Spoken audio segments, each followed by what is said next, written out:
Well, good timing. Here's an eBay purchase that just came in the mail yesterday.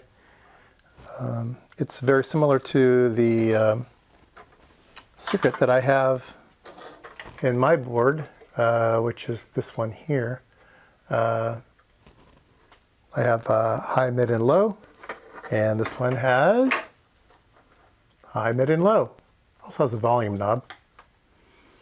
And this was, I think, around $8, $9, something like that.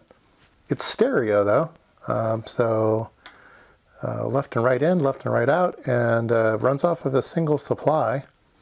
It uses any 5532 op amps, which are good op amps for audio work. So I don't have these little connectors, so I think I'll pull these little white things off, so I'll have some pins sticking out that I can clip onto. And we'll hook it up to the sweep generator and see if it does what it's supposed to do. Okay, I've got 12 volts coming in and running through the right channel, looking at the output of the right channel. All the potentiometers are set to mid except for volume, which is up, so we can see things. And let's take a look at the oscilloscope. And there we go. So it's passing frequencies of about 100 hertz to 100 kilohertz. So 100 hertz to 100 kilohertz. Yeah, it's somewhat flat, a little bit high in the bass, but somewhat flat. So let's adjust the bass knob. And there we go, bass is boosted.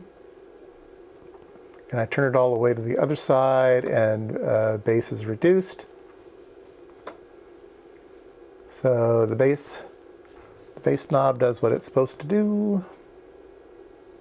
Let me put it back to, oops. Let me put it back to center. I just lost my scope probe. There we go. Okay. I don't have it back to 0. Hello? Oh, I think I moved some of the other knobs. I'm sorry, I dropped this thing on the bench. Okay, there we go. All right, so let's turn the mid. We'll boost the mid. There we go, we kind of get a hump in the middle. I'm going to reduce the mid, and we get kind of a squish in the middle, kind of like our notch, our twin T filter. And we can put that back. And then let's adjust the treble. We'll adjust the treble, and it moves out. And we go the other direction, it moves in. So it basically just changes the cutoff. Doesn't really do any treble boost or anything. It really doesn't do anything. So that's a disappointment. I think my circuit will be a whole lot better than this one. Huh, interesting. And then here's volume. Volume's low, bring the volume up. It's pretty linear. So yeah, the mid is more like a, well, I guess it's mid. It's not as pronounced as I would like, and it's up. Let's see, it's peaking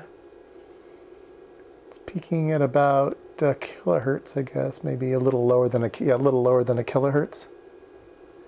And then the bass, I'm saturating it now. The bass is going up to around 100 hertz, so it's boosting it up to 100 hertz. Yeah, we can kill it. Yeah. Anyway, interesting. It's a good reference point. It uses fairly cheap components. Turn the room lights back on. Uses fairly cheap components. Everything is a ceramic capacitor, so it's probably susceptible to vibration and temperature effects and things like that.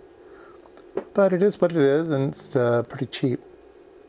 So I've used better components on mine. I've used metal film capacitors. Anyway, so if you need some EQ in your circuit, you know, for $8, $9, that's pretty good. Not bad, and fairly good op amps.